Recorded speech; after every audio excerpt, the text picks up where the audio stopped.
Hi guys, a great day to all. So today we are going to talk about psychopharmacology. So these are the drugs that are used to treat mental disorders or mental illnesses. So the first group of drugs that we are going to discuss would be all about anxiolytics.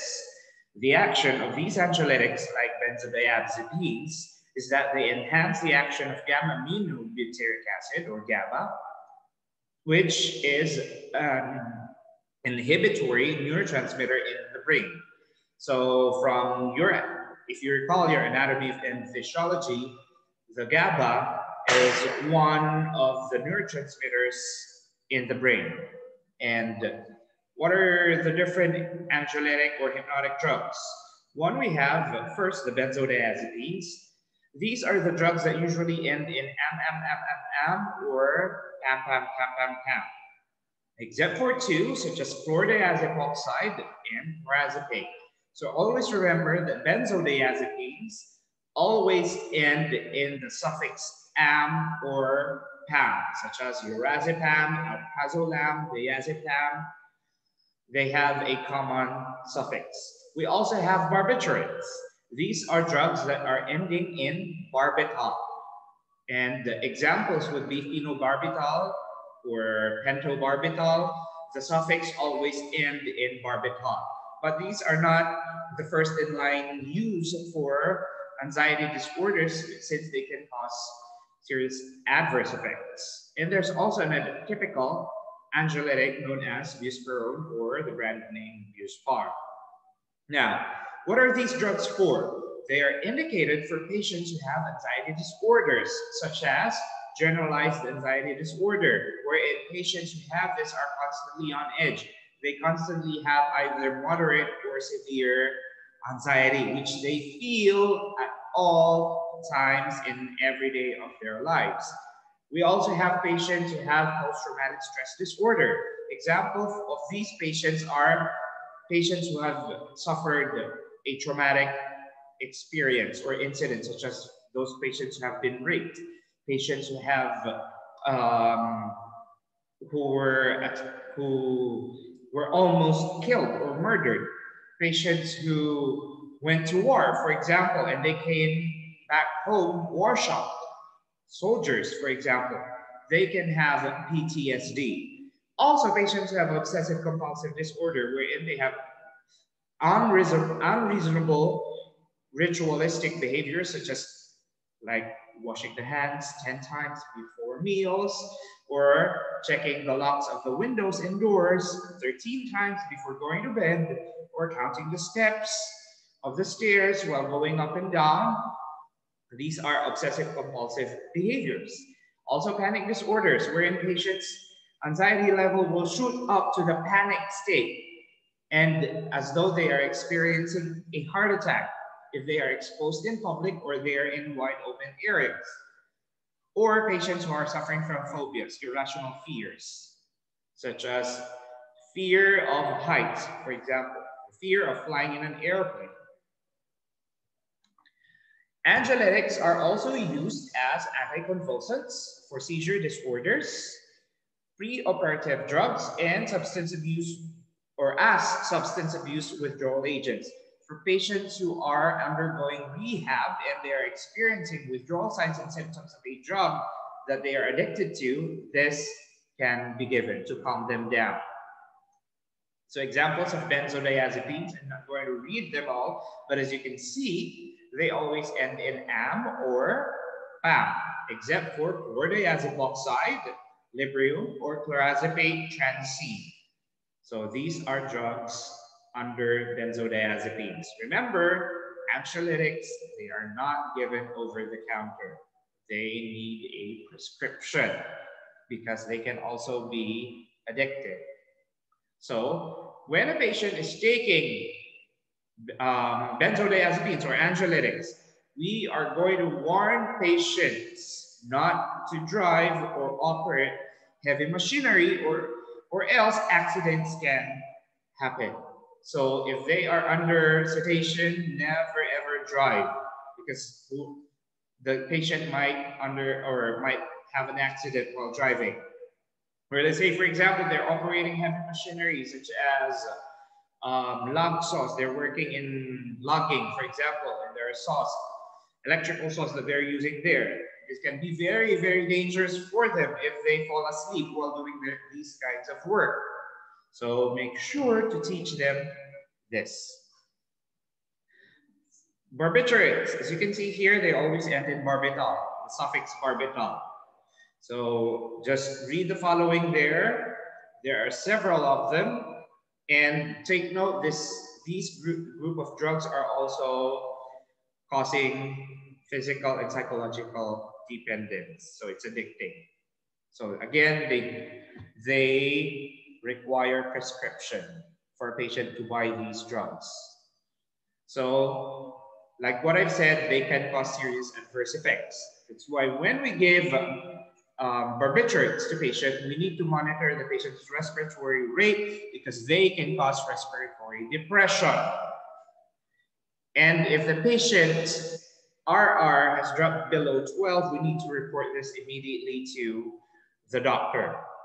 Also advise patients not to drive or operate heavy machinery, same with the benzodiazepines.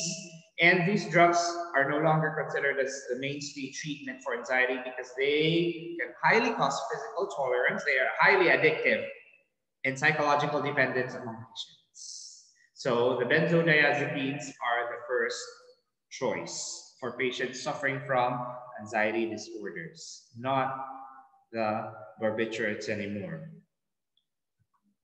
Antipsychotics. Now we go to this.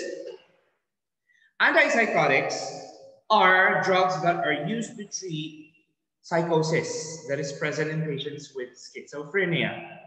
One theory in schizophrenia is that the patient has an imbalance of the neurotransmitter dopamine in the brain. It is thought that this dopamine is increased in the CNS.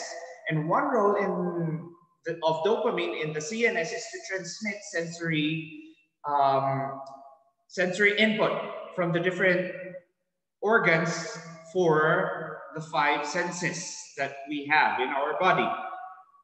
Now, antipsychotics function to block dopamine, dopamine receptors in the brain, in the CNS, reducing psychotic symptoms. That's why one theory here, there's an increased dopamine. This neurotransmitter will bombard the brain with stimuli, sensory stimuli. That's why for patients who have schizophrenia, for patients experiencing psychosis, they can hear things that should not be heard, hear things that cannot be heard by other people, normal people. They can see things that cannot be seen by normal people.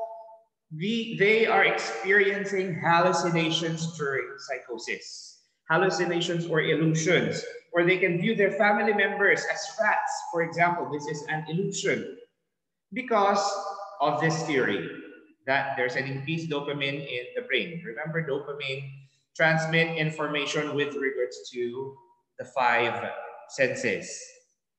Now we go to the types, the typical and atypical antipsychotics. We go first to the typical antipsychotics. As you can see here, I will take note of the brand name for us to remember them. I made a mnemonic for this. We are giving the typical antipsychotics to this, MPPSHNTS. Take note of the brand names. We give them to patients. What type of patients? Mytopac patients. Since we're in Pangasinan, we pronounce patient as patient. So MP patients. What are they? The mytopac patients, Meliaril.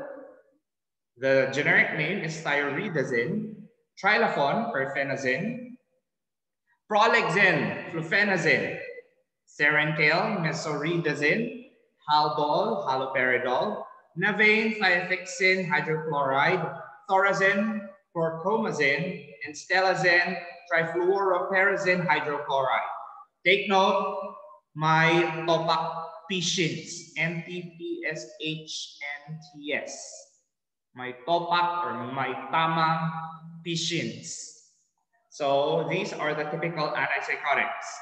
The popular antipsychotics with the typical would be Haldol and Thorazine. These were the first antipsychotics or typical antipsychotics that were produced during the 1950s. And then we have atypical antipsychotics such as clozapine, clozaril, and risperidone, risperdal.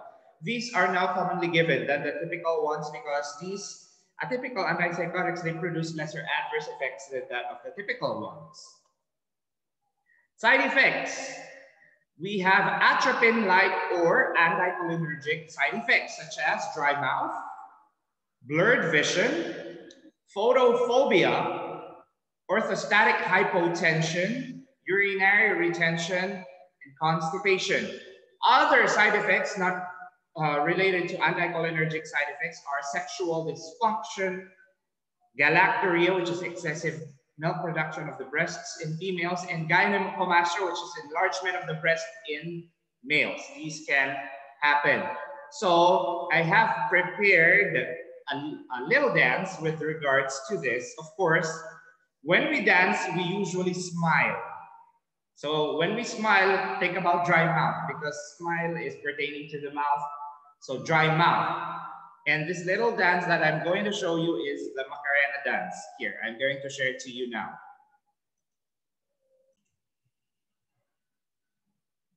Okay, class, so this is the dance that I've prepared for you in order for you to remember the side effects or adverse effects of the antipsychotics, most especially the anticholinergic side effects. Okay, class, so these are the steps that I'm going to do for the dance regarding the anticholinergic side effects of the antipsychotics. And in order for you to remember them, most especially if you're doing this during your exams or even the board exams, at least you remember these steps through this one popular dance that we have been dancing since the 90s to the steps of Macarena. So we'll start out by putting our hand forward. Remember, if the patient has blurred vision, they are going to do this wherein they try to seek out on something in order for them not to lose their balance because of blurred vision. They also have photophobia. That's why if the patient is going to look at the sun or at a light, they are going to shield their eyes with their hands. So first two steps. And this not, although this is not an anticholinergic side effect, it's one of the side effects of antipsychotics. You have to put your hands here. So one that is for galactorrhea, another is for gynecomastia. So galactorrhea, excessive breast milk production. Galactorrhea is seen in males wherein there is an enlarged breasts or chest in the males, most especially breast tissue. So galactorrhea, gynecomastia.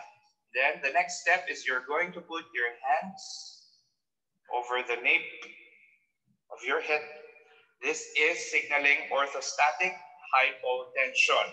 So when we talk about orthostatic hypotension, this is where the patient feels dizziness when they immediately stand up from a sitting position or they immediately sit from a lying position because of the sudden change in the blood pressure. The blood pressure drops down.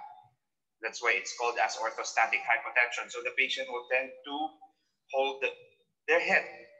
So this is orthostatic hypotension. Next step is to place your hand here over the hips. So this is urinary retention. So urinary retention.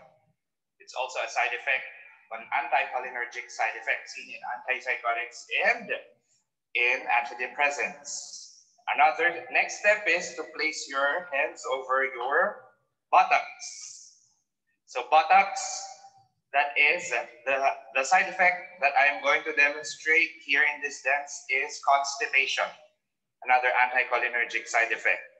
And lastly, so after constipation, so you're putting your hands over your buttocks for constipation. Lastly, you're going to sway your hips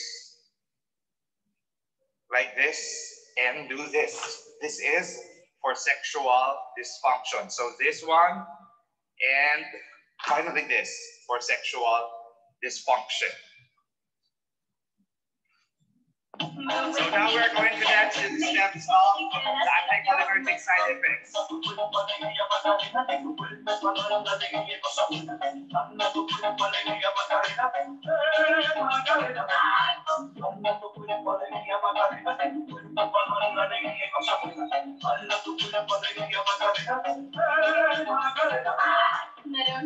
there you go, guys. Always remember the steps to Macarena in order for you to remember the side effects or anticholinergic side effects, some antipsychotics and antidepressants. I hope you get those steps, guys.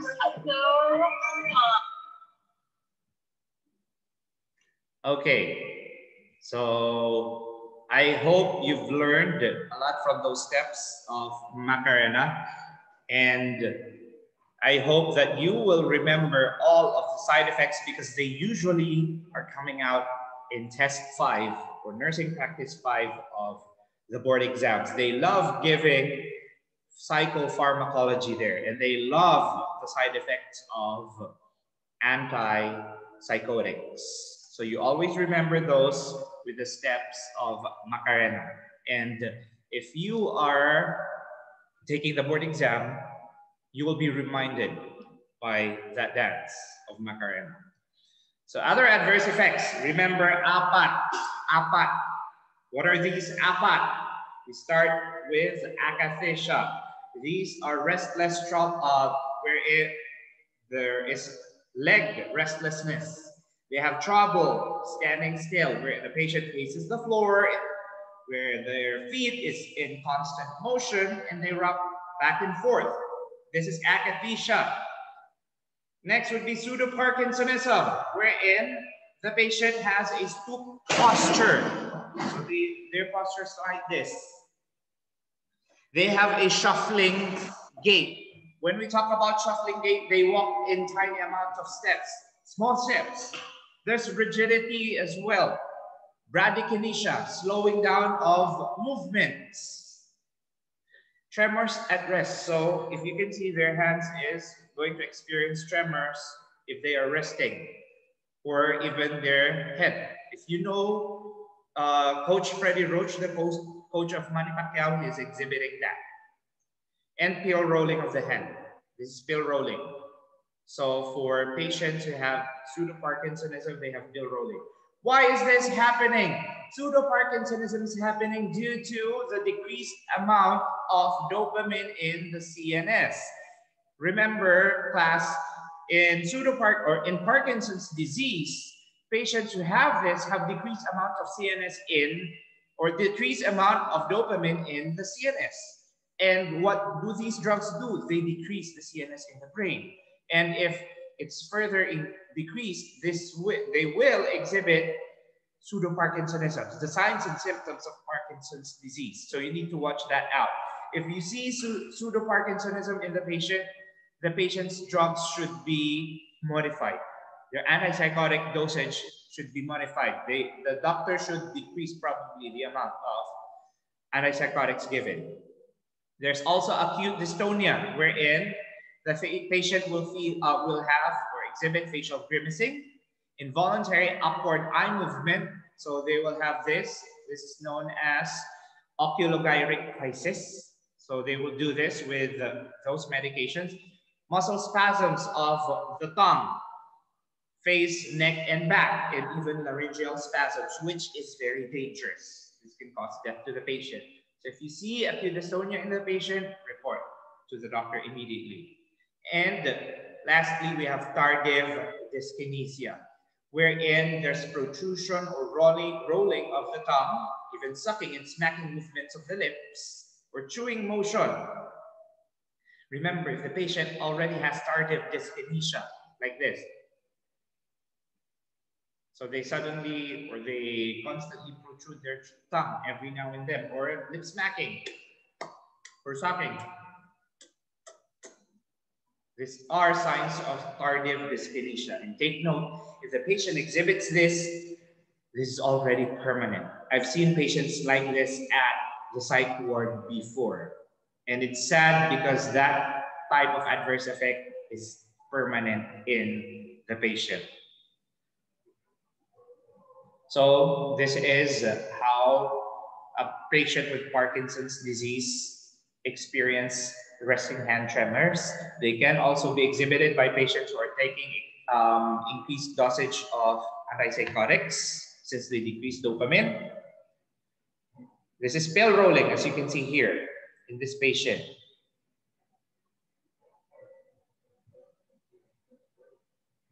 This one.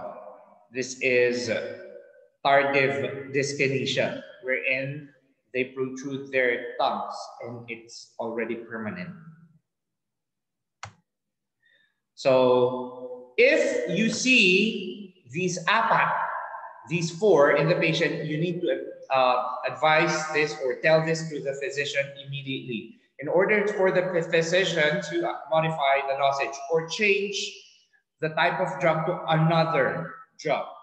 So it's either they will change the type of drug given, they will decrease the dosage given to the patient. Now we go to antidepressants. Remember, depression is the most common psychiatric problem in the world, and it affects approximately 10 to 20% of the world's population. Most especially right now, since we are in a pandemic, more people are being affected with depression. The theory in depression is that there is insufficient amounts of norepinephrine and serotonin, including perhaps dopamine in the brain. And it is thought that decreased serotonin levels in the brain permit depression to occur together with norepinephrine. So this time, the neurotransmitter serotonin together with norepinephrine is the culprit. It is thought, rather, it's the theory, but it's the cause of this together with schizophrenia is still unknown. But the thing here is, the theory is there's a decreased levels of serotonin and norepinephrine in the CNS. Now we go to the different types of antidepressants. We have selective serotonin reuptake inhibitors. Remember the mnemonic pisil. I will demonstrate that to you later on. They block the reuptake of serotonin in the CNS or in the synapse. Rather, in order to increase further the serotonin in the synapse, because remember, serotonin, they are being reabsorbed. So in order for that not to happen, this will block the reuptake of serotonin. We also have TCAs or tricyclic antidepressants, wherein they also block the reuptake of serotonin and norepinephrine. We also have MAOIs. These are the last in line antidepressants, monoamine oxidase inhibitors. The mnemonic for this is PANAMA. They prevent the breakdown of dopamine, serotonin, and norepinephrine by inhibiting monoamine oxidase, because this enzyme is responsible for the breakdown of these neurotransmitters. I repeat, monoamine oxidase inhibitors are given last in line. I will explain that to you later. We start out with the different SSRIs, or selective serotonin reuptake inhibitors, SSRI. Remember the brand name, Pisil. Because in Tagalog, pag pinisil kita, aaray ka, SSRI. SSRI, pisil. Pag pinisil kita, aaray ka, SSRI. So these are our selective serotonin reuptake inhibitors. We have fluoxetine, Prozac, sertraline, Zoloft, fluvoxamine, Luvox, paroxetine, Paxil, citalopram, Celexa, and escitalopram, Lexapro. So These are the different drug of choice for depression. Pisil. Remember that for SSRI. Nursing consideration. Educate the patient about the anticholinergic side effects of SSRIs. And remember the Macarena dance, just remove gynecomastia and galactorrhea from the dance. Same steps, just remove gynecomastia and galactorrhea. So same, dry mouth, constipation, urinary retention, blurred vision, orthostatic hypotension, and the others. They can also cause sexual dysfunctions. That is why some of these drugs, such as Prozac and Zoloft, they are used to treat premature ejaculation in some male patients because they can delay ejaculation. So if a normal male is taking this and he has normal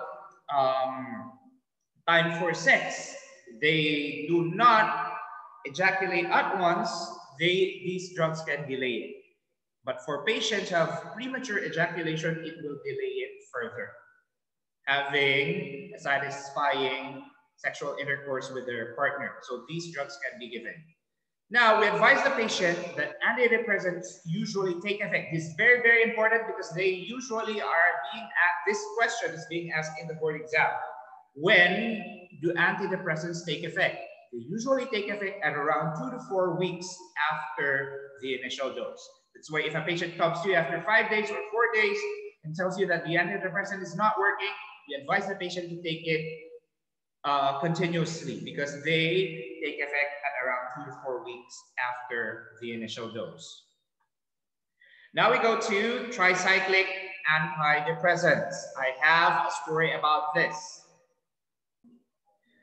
We will again use the brand names for these tricyclic antidepressants for the story. So here goes. I'll tell the story in Filipino. May 4 na magkakapatid. Si Pamela, Pamelor, Anna, Anafranil, Ella, si Ellaville, at si Topher, the only boy, Tofranil. Nabobor sila sa bahay. Kaya nagkayayaan silang manood ng Cinequad. Nang starring ay si Nora Norpramen, na ang may gawa ay Viva Films, Vivactil. Ngayon, dahil ginabi sila sa panonood ng sine, dumating sila sa bahay, 10:00 na ng gabi.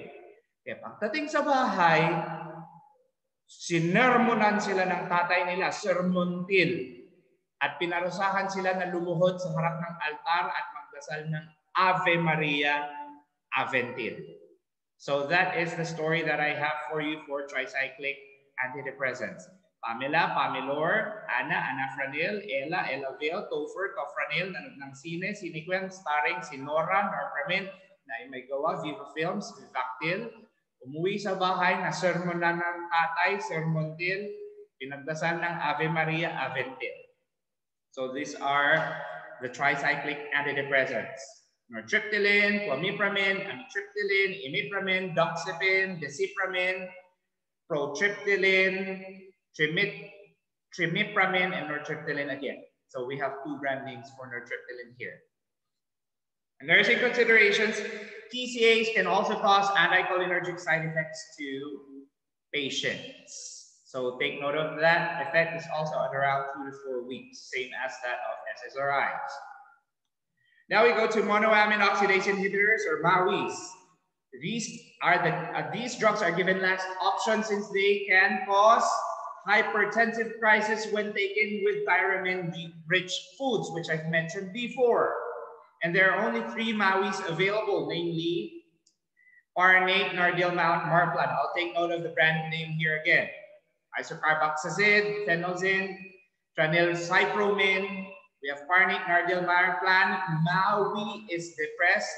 That's why in order to lift her depression, she went for a vacation where? In Panama. MAOI is depressed. That's why she went to Panama. Panama stands for Parnate, Bill and Marplan. So remember, Maui is depressed. That's why she went to Panama. Nursing consideration, we educate the patient to avoid foods that are high in tyramine, such as the following: beer, red wine, processed meat. What are examples of processed meat? We have sausages or hot dogs. We have pepperoni, ham. What else? The various forms of sausages, they are high in tyramine. Soy-based foods as well, such as tofu, soy sauce. If you are seasoning your food with soy sauce, that's a big no-no as well for patients who are taking Maui's, or aged cheese as well. So if the patient is taking Maui's, we teach them to avoid these types of food because hypertensive crisis can occur. They can have a blood pressure as high as 180 over 100 millimeter mercury. They're already undergoing a hypertensive crisis there. And it is very dangerous because it can lead to stroke later on. It can be fatal for patients. So check immediately for the blood pressure if the patient has taken a tyramine-rich food while taking Maui's, or if they accidentally ingested food that is rich in tyramine. In order to counteract the effect of hypertensive crisis, the drug that we are going to give to patients is Regetin. Regetin. It will immediately reverse hypertensive crisis. Remember Regetin. This is to counteract the effects of hypertensive crisis due to the drug-food interaction between Maui's and tyramine-rich foods. Now we go to bipolar affective disorder. This involves swings between two moods: the manic or euphoric state, where the patient is so happy, so euphoric, and the depressive or dysphoric state. Manic phase signs and symptoms include the following. They are hyperactive. Hyperactivity, they do unpurposeful activities. They have rapid speech. They talk very fast succession. They have flight of ideas. They jump from one topic to another. That's how manic they can be. They even have delusions of grandeur, wherein they feel very, very important. They feel that they are a celebrity. They're even going to tell you that they are the president of this country and so on, and they have hypersexuality. Their libido or their libido is increased if they are in the manic state of bipolar affective disorder. The signs and symptoms of depressive state is the opposite of the manic phase, wherein they're going to feel depressed, they're going to feel sad, they will isolate themselves. If they are sociable in the manic phase, this time in the depressive phase, they are not. They are in isolation. They will feel that they don't want to eat. They will be sleepless, and they are going to have suicidal ideations. So we need to monitor for signs of suicide in a patient who is in the depressive state of bipolar disorder. Same as well for patients who have depression overall. You'll learn more about those in psychiatry when you're in your third years. Now, anti-manic drugs, we have lithium or lithane. This is again important because this is again commonly coming out in the board exam. The normal serum levels of lithium should be around 0.5 to 1.5 milliequivalent per liter. You should take note of this. Monitor for adverse effects such as lethargy, slurred speech, muscle weakness, and fine tremors. So you need to watch out for those things. Other anti-manic drugs can include the following: carbamazepine, Tegretol, valproic acid, Depakote, or valproate. These drugs are anticonvulsant drugs. So they are patients or given to patients who have seizure disorders, but they can also be given to control the manic phase of bipolar affective disorder. For ADHD, or attention deficit hyperactivity disorder, I will discuss more of this in our next topic. So If you have any more questions about the psychopharmacology or the drugs under psychopharmacology, please do not hesitate to ask me questions about this, about these drugs. I would be more than glad to help you with this. And psychiatry is one of the most interesting subjects that we have in nursing. You will have that during your third years. I have been teaching psychiatric nursing for more than 10 years now. It's one of my favorite subjects as well when I was a student because it really interests me a lot to study about the mysteries of our mind. That's how interesting psychiatry is for me. So thank you very much again, class, for attending today's lecture on psychopharmacology. Again, remember Macarena. This will be very helpful in order for you to remember the common adverse effects of the antipsychotics and antidepressants. I hope you remember them until the time you're going to take your board exams. Again, have a great day, class, and enjoy the rest of your week. Thank you.